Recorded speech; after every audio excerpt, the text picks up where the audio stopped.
This is the Authority Company Podcast, conversations with leaders that are designing our future. Hola, I'm Joe Pardavila, and prepare for a 30-minute dose of inspiration. My guest today is Itzhak Fisher. He's the author of the new book, The Courage to Continue, A Family's Legacy of Resilience and Global Enterprise. Itzhak and I have a lot to get to in a short amount of time, so we're going to discuss how his family survived the Holocaust, how he became an incredible entrepreneur, and lastly, how he's helping the people of Rwanda today. Plus, we'll discuss the legacy of the courage to continue. Itzhak, welcome to the podcast. How are you? I'm good. Thank you for having me. You're very welcome. And so I want to start by mentioning, so earlier this year, I read Malcolm Gladwell's latest book, Revenge of the Tipping Point. And, it's great that, no matter how old you are, you always learn about things. And he had this great part of it that the word Holocaust was not mentioned in history for almost 30 years. Basically, the Holocaust happened in the 1940s, and then 30 years went on with very little mention of the word until 1979, when there was a TV miniseries on NBC called The Holocaust. I believe Meryl Streep was in it. And then at that point forward, it introduced the conversation of the Holocaust, and then it really opened the floodgates. I mean, I'm a Gen Xer, so I think the Schindler's List came out when I was 18. So I always grew up around aware of it, even though it wasn't part of my religion, but I was aware of what happened with the Holocaust. But the fact that it essentially escaped a generation of people, and for multiple reasons. And one of them kind of ties into the story of your family, where a lot of the Jewish families just didn't want to talk about it. They just wanted to put in their rearview mirror. There was a lot of issues in terms of, like, I think one of the anecdotes was like it was a sign of weakness, or they didn't want to show their emotions. So tell me about your experience with learning about the Holocaust and then finally sharing your family story. So, people that unfortunately experienced the Holocaust had different reactions. So my parents never discussed the Holocaust, but the Holocaust was like a cloud that was within our family life. So, for example, my mother always collected food. There are foods in the closets everywhere. And, to me, it's normal. I grew up, you open a closet, there are food here, food there, all of that. But for other kids, it was not normal at all. And eventually, as I grew up and learned more about my parents' history, I had to sit them down and force me to tell me stories for school projects, which they do very reluctantly because they didn't want to discuss it. So for me, the effect of the Holocaust was somewhere in the air, but not in a ongoing discussion, or not discussion in details. Whereas my wife's and my mother survived the ghetto, lost her mother, lost most of her family. My father lost all of his family except the brother and a sister. And again, they didn't talk much, but they were not in a concentration camp, which is a totally different experience. My father jumped from the train that was taking him to Auschwitz and survived the war in Budapest. But my wife's parents, both of them were Auschwitz survivors. They were in a concentration camps, they were on the line, the death line, they were taken out of the death line. My mother-in-law, in a miracle that her sister somehow snuck her out together with her mother. And my mother-in-law, like my parents, never discussed it. Whenever there was a discussion, she left the room. But my father-in-law, every detail discussed the concentration camp and what happened and all of that. So it is interesting because my wife had Holocaust in discussions regularly in her house. I did not have it at all. I think that the fact that we are second generation Holocaust survivors actually set the course for our lives, because things that are important to us are much less important to other people. And for us, our children is everything in our life, because you have to continue the lineage of your family, and it is put on you from day one. And us winning against the people that try to get rid of us is having generations to come. And that's the main point, or the main example of how we live our life.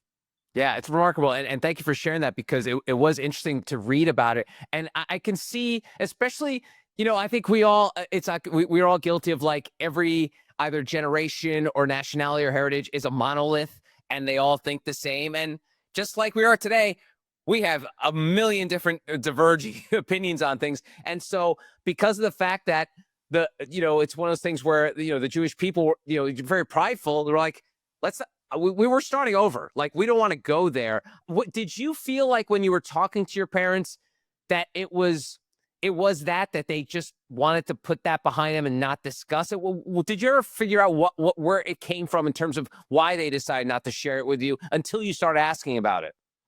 I think it was for them in a way to protect us from bad news or protect us from the horrors that they experience. I always say that I don't know how that generation was able to continue to live. It's my mother had started.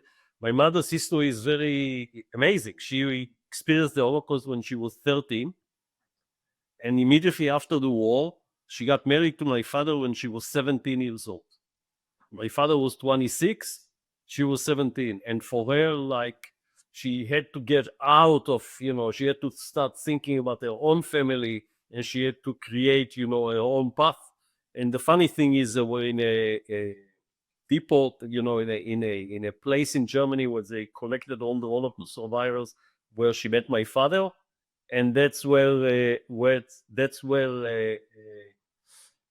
she got married. And the funny story is how my grandfather and her two brothers did not come to the wedding because they thought that she was too young to get married.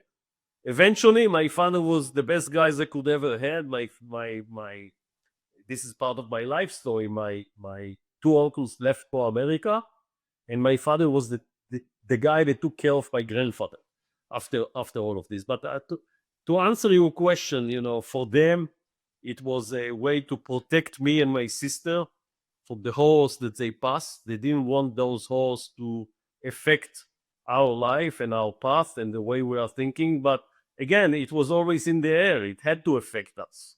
So it did affect us, but they did their best to shield us from those horrors. And in the book, you write a lot about the family tensions and the trauma. What gave you the courage to tell this story now? Because I think probably you looking back, if you ask your parents, like, yeah, don't write a book about this, don't tell anybody about this. But why were you comfortable to do it now? It's so funny that what there were a couple of reasons, but the first thing that guided me to write this book is my grandfather, before he died, wrote 20 pages in Yiddish, which is the ancient Jewish language, capturing his life. And we have those 20 pages that he wrote. And I thought it's, important to be able to capture your story and the story of the people that came before you for generations to come. So he gave me the idea. The other thing that was guided me is that 200 years from now my granddaughter or son will come across the book, I don't know where, and then they'll realize that there was an Itzhak, and there was a Ruti, which is my wife, and there was those people that came before us, and what happened to them and what their life experience was. So, if you ask me about my grandfather today, I know nothing about it. I don't even know his name. But having this book in place is, I think they will learn to appreciate who we were, what was important to us. We were lucky enough to have an amazing business career. So hopefully the success of the family will continue to roll going forward. All of this was important for me, it's a pay it forward type of thing. Wow, that's great. That's awesome. Was there something that surprised you during the writing process? Because obviously you had the story, but you probably had to dig in and probably do a little more research as well. Was there something along this journey of getting the book and putting the pen to paper that surprised you? I'll tell you, my two sons' reaction to the book was very surprising and interesting. because sometimes you use a sense of humor to tell stories about your kids, and some of those stories were funny to me and not funny to them. So so that's one thing that surprised me a little bit. Which, by the way, I revised the book in order to we have to be all on common ground. But the second thing is, I highly appreciate it. It didn't come to me as a full surprise. The backing of my wife. My wife wrote a fiction book earlier in her life. She is opposite of me. I am more of a, we are joking in the family, I'm more of a la person. When for me, everything is la la la. When it comes to business, I'm very serious. When it comes to life, I'm not that serious. I'm the eternal optimist. And my wife is the person that grounds this whole family. And, the book was my idea. I had it in my head for a very, very long time to capture our life. And I wasn't sure that she's going to go along with this meshugas of mine or craziness of mine. I think I told the story of the book of the portrait that we did. We sat 7 weeks, 3 hours a day, 7 days a week. And she went along with this project, although, when you ask her today, she said she was crazy to go along with this project. But it was very important for me I'm collecting portraits. I have an art collection. And it was very important for me to see how a portrait is coming along and what stages and how the painter is seeing you when he paints a portrait. And this was like, I call it the second portrait project. And she went along and writing a book. I don't have to tell you, is a project. We did it a year and a half, once a week with a ghost hotel, obviously, and we were totally dedicated to this project. And I did not know that it didn't take so long. I did not know the effort that goes into a book. You wanted a book, but at the end of the day, I'm happy we did it. I think it came out exactly like I was hoping that it's going to come.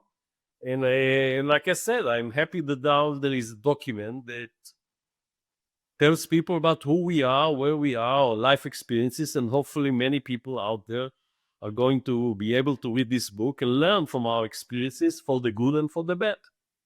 That's great. That's so good. You mentioned portraiture, and I was curious, why do you feel there's such a strong connection between portraiture and the story behind the art? Well, first of all, start with the portraiture. Like, where did that come from? And tell me about this connection to it.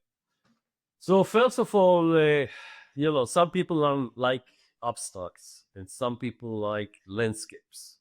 So abstract for me is I stand in front of a painting that, like you see the painting behind me. Painting behind me is from Rwanda, by the way, which I'm very involved in Rwanda. Yep. It's in the book. And this one I liked not because it's an abstract, but because the painter took this. This is a piece of wood that he takes from wood and buries it in the ground for 6 months. And after 6 months in the ground, he paints, something that reminds me of the country of Rwanda.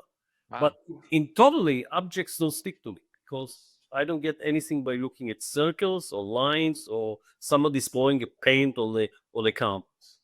And when it comes to landscape, if I want to see a wonderful landscape, I can look at the photo.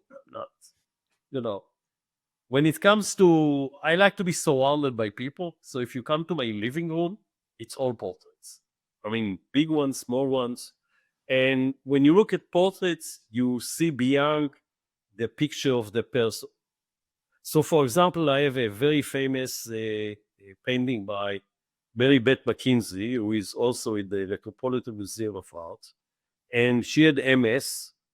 And for 6 months, she was not painting and recovering and until she had remission. And she had her students coming every Sunday to visit her. And after a certain period of time, they convinced her to start painting again. And she painted that in her kitchen. And in the background, there is a little picture of her and her husband, like as if it's a painting hanging out in that kitchen. Like, this is a painting that spoke to me because I know the situation, I know the artist, I know the students. It's something that totally talks to me. I do one step further, which I learned from a friend. Every time I buy a portrait or a painting, I take a picture, real picture of the artist holding the painting. So I have the painting, the meaning of the painting, and the artist that actually painted the painting. So for me, it speaks to me more than different kinds of art. That's great. And so you speak of art as a way of telling a story. Do you see this book sort of in a way as a portrait, like there's a story behind it as well? Yeah, the book is the story of my life. A son of two Holocaust survivors. That my father was a carpenter, and my mother was a housewife. And I was always an entrepreneur, looking to find my own way. The most amazing thing when I look back at it, it's crazy. I was on a job. I went to school here. I got married, went back to Israel, was in a job, two jobs actually. My last job, one morning I wake up and tell my wife, I cannot work for anybody else. I have to find my own way. And my wife tells to me is that you can quit and you can find your own way. We had two little kids. Remember, Wow. no safety nets, nothing. And at that time, my life savings was $400,000, which was a lot for a guy on a salary and all of that. And it's in the book, but I was representing in the job in the company that I worked for Sprint, and Sprint sent me to watch the World Cup final as appreciation for my work in '94 in LA. And on the way there, since I was volunteering as the treasurer of Benjamin Netanyahu, who is now the Prime Minister of Israel, I went to visit Ronald Lauder, who is a close friend of Benjamin Netanyahu. He became a close friend of mine. And he said to me, I hear you quit your job. What are you going to do? And I said, I have this idea about starting a telecom company, because if you call, at that time, if you call Israel from the United States, you pay $1.50 a minute. Wow. When the actual cost was less than 5 cents, because the international calls sponsors local calls. And he looks at me and he said, every time I travel to Europe and I make a phone call from the hotel, they charge me $5-6 a minute. This is crazy. He said to me, I love the idea. I said to him, Greg, he said, no. How much money do you bet? So I said, if you turn me upside down and you shake me, there will be $400,000 on the floor. And he said to me, you put $400,000, I put the rest, and we'll be partners 50-50. And I said to him, Ronald, this is not serious. I did not do a business plan. I don't know how much money I need. I appreciate the offer, but, he said, well, no, you're insulting me. I said, Ronald, and I knew it. In 10 minutes, there will be another Itzhak coming to your office. You will love his idea, and you'll tell him also that you're impressed. By the way, he laughed everybody. And then he said to me, no, you're insulting me. I said, I'm not insulting you. I would love for you to be my partner, but, it's an idea. And he said to me, when are you back to Israel? I said, next Friday. And he said, next Friday I'll come to Israel with my lawyer and we'll do a contract. I did not even tell my wife. This was so not serious. No, not serious. Next Friday, I'm back in Israel. The phone rings. He's there. I go to meet him at the hotel. On the napkin of the hotel, we write the highlights. At the end, he invested $5 million. I invested $400,000, and I got 36%. Okay? And then 2 weeks later, my wife, 2 kids, and I moved to New York. 31 years ago. I started a company, okay? 3 years from the inception, we went public on NASDAQ on $1 billion valuation. Wow. We got to 5,000 employees, $1.2 billion revenues, operations in 22 markets. It's like this don't happen. It's like crazy, but that's what happened to me. And the fact that you're still alive, because it sounds like you described Ruth as pretty tough. She didn't murder you No, when you met. she, she would love this podcast. No, she is the best thing that ever happened because you need somebody to ground. So I'll tell you the story about my wife, which is another. My wife mother was the best friend of my aunt that lives here. I told you my mother's two brothers moved to America. And the families knew each other forever. And we have pictures when we are 11 years old that we are together. So we never dated. And when I came to study here, I came to school here before coming back to Israel. That coming. Anyway, I went to school here, and I did not want to, I'd always liked her, but I did not want to date her because I wanted to have fun. You know, you're coming to after the Israeli army. I'm 22 years old. I need to have fun, and Sure. you cannot have fun with the girl that everybody knows in your family. This is not fun. You have to be serious. I didn't want to be serious. So, we met here, we met there. She took me to a Broadway show with a boyfriend. She had a boyfriend. Then she gets engaged.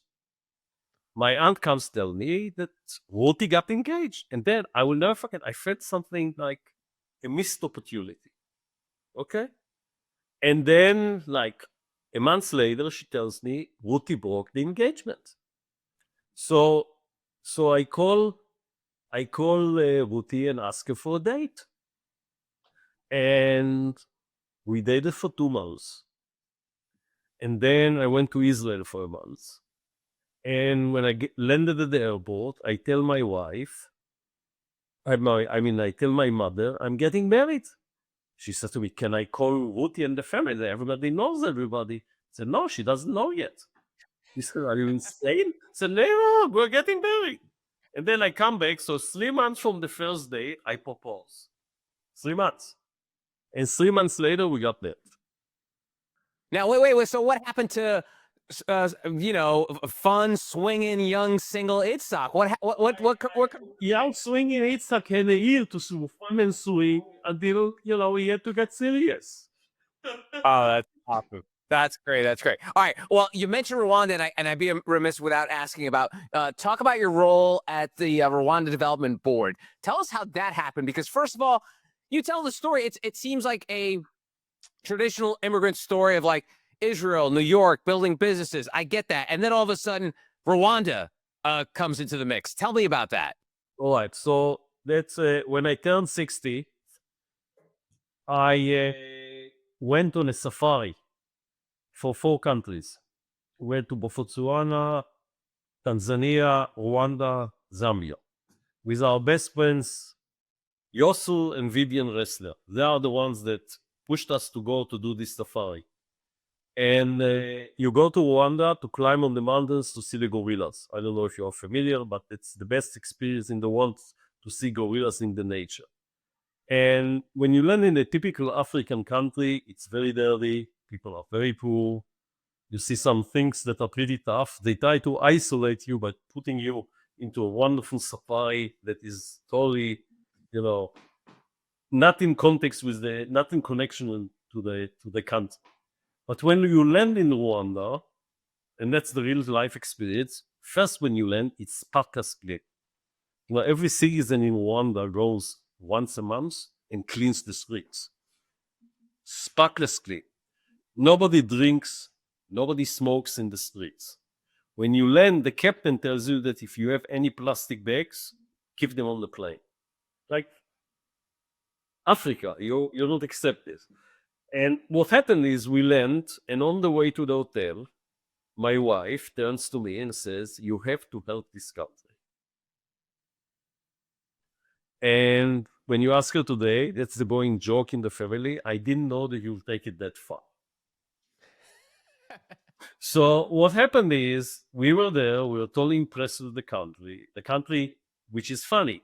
They had a Holocaust. If you remember the movie Hotel Rwanda, Yeah. they had 1 million people got killed in 100 days, and not with machine guns, with knives, machetes.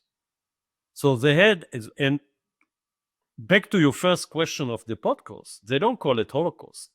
They call it genocide, which is interesting. But anyway, they had a Holocaust.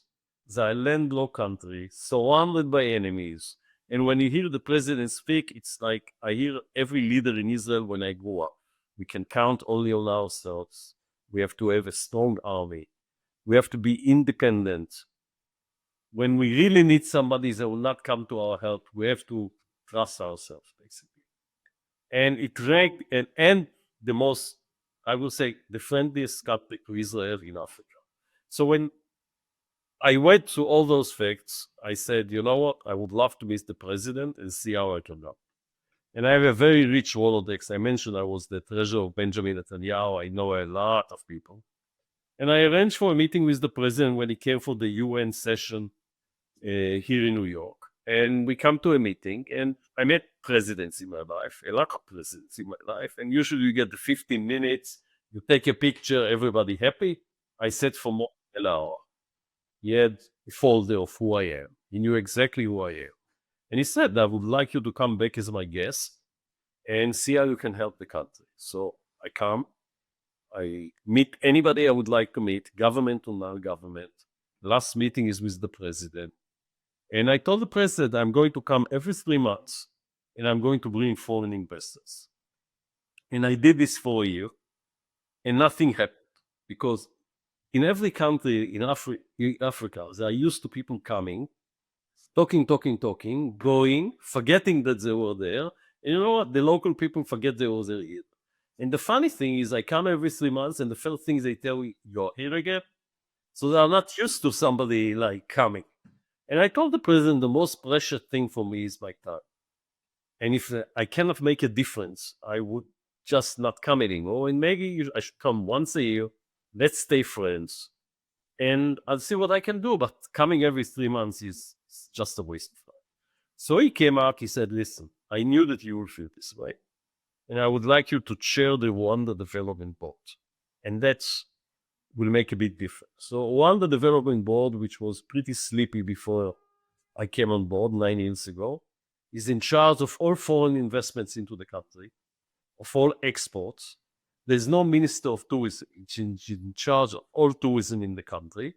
It is in charge of a convention center. They have $300 billion convention centers are number 2 in Africa for conventions. And it's in charge of negotiating every major government deal. Also, if you need a license to start a business, UNDB is that gives you the license.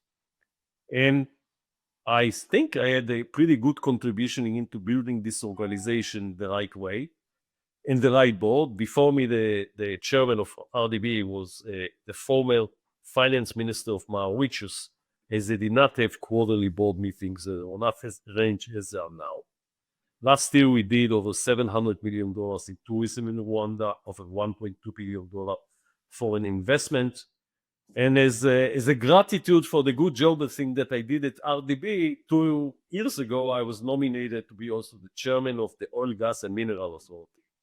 So I do all of this, I volunteer. I don't get paid. The only thing I get is basically after they insisted, because in the beginning I paid for my flight and hotel. They pay for the flight and the hotel. And it makes, for me, you know what is good enough? I land, everybody that meets me said, welcome home. And when I leave, my driver tells me, thank you for helping our country. That's wow. wonderful. That's great. What a great what a great tapper to the story. All right, so let's wrap this up by going behind the title of the book. And so, The Courage to Continue. What does that mean to you? I think the courage to continue started from our parents on both sides. After going through everything that they have gone with their life, you have to be really courageous to believe that there is a light at the end of the tunnel and it's not a train, that you can build your own life, that there will be next generations, that they continue your lineage and live to tell the story. So it started with them, it is continuing with us, and it will continue with our children. So I think the title captures pretty well. Awesome. His name is Itzhak Fisher. The book, The Courage to Continue, A Family's Legacy of Resilience and Global Enterprise. Itzhak, thank you so much for the time. I really appreciate it, and I wish you the best of luck. Thank you very much. And that's going to do it for this episode. If you want to find out more information about Itzhak and our other amazing authors, go to theauthoritycompany.com.